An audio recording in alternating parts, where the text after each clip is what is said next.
국민의힘 이제 합동 연설회를 하는데 그야말로 난장판이 났어요. 이 합동 연설회 흐뭇한 현장 여러분들하고 영상으로 함께 보고 가겠습니다. 합동 연설회를 여러분들의 뜨거운 박수로 시작하겠습니다. 거기에서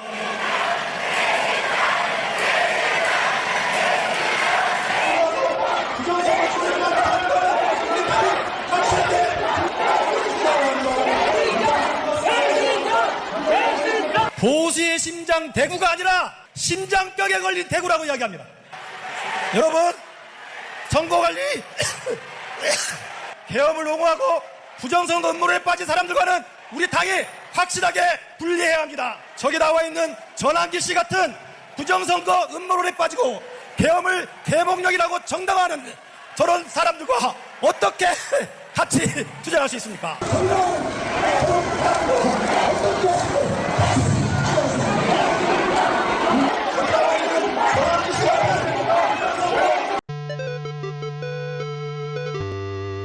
거의 뭐 망하기 직전이죠. 국민의힘이 아니라 전환길의 힘이 돼버린 전환길이 완전히 주인 행세를 하고, 그러니까 당연히 지금 완전 무정부 상태인 것 같아요. 제가 볼 때 무질서한 상황이다. 저 정도면은 전환길을 퇴장시켰어야 돼요. 저 전환길이는 뭐가 뭔지도 모르는 놈이 학원 강사하다가 지금 굴러 들어와가지고 지세상 만난 듯이 날뛰고 앉아 있는데, 저거는 그 선거관리위원회에서 퇴장 조치를 했어야 돼요. 근데 그런 생각을 할 수 있는 사람조차가 없다라는 거야. 청중들이 배신자라고 연호를 하는 것까지는 이해를 하겠는데, 그걸 앞에서 선동을 하고 있잖아요. 선동을. 그 세 명이서 전환기라고 나머지 두 사람 하는 사람들인지 모르겠는데. 그래서 전환기를 비롯해서 보수 유튜버들이 완전히 당을 장악한 거예요. 국민의힘은. 쟤네는 막 대놓고 하는 거지. 우리는 그나마 이제 현장에 나와가지고 저런 식으로 못 하는데, 쟤네들은 대놓고 특정 후보, 김문수겠죠. 김문수를 지지하는 저런 행위들을 하고 있는데, 당에서는 아무런 제재를 못 하고 있어요. 국민의힘은 전환길에게 넘어간 상황이다 지금. 사실 민주당도 저런 걸 보면서 사실 웃을 만한 상황은 아니죠, 그죠? 좀 방법이 다를 뿐이지. 이제 김어준 보수의 김어준이다 전환길이 이런 얘기도 나오고 있잖아요. 제가 누차 말씀드렸던 유튜브 정치의 폐해가 국민의힘은 좀 더 극단적으로 나타나는 거고, 민주당은 이제 보이지 않게 나타난 거고, 이렇게 된 거예요. 그래서 이 문제를 지금 민주당이건 저는 국민의힘이건 이건 진보냐 보수냐를 넘어서서 이 일부 유튜버들이 당을 좌지우지하는, 그래서 유튜버가 실제 정치를 하는 상황 역할을 하고 있는 이 정치 상황을 뭔가 해소할 수 있는, 해결할 수 있는 그런 방안을 찾지 못하면은 정치가 양극단화될 수밖에 없어요. 그러니까 이게 몇몇 선동가에 의해서, 그러니까 일종의 유사파시즘 현상이라고 봐요, 저는. 그러니까 나치하고 유사한 거야. 나치들이 하는 행동하고 똑같아요, 지금. 정청래가 하는 행동을 보세요.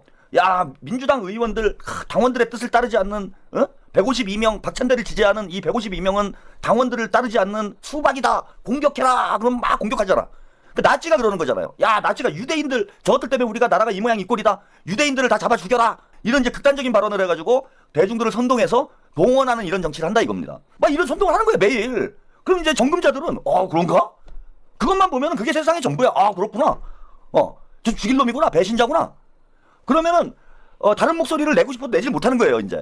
그럼 확 쏠려버리는 거지. 근데 이제 민주당도 유사 현상이 나타난다는 거예요. 국민의힘하고 똑같다. 이건 저는 극단적인 얘기라고 보고, 전환길이 하는 행태하고 김어준이 이제 하는 행태가 다르긴 다르죠. 다르긴 다르지만 결과론적으로는 똑같은 결과를 만들어내는 거야.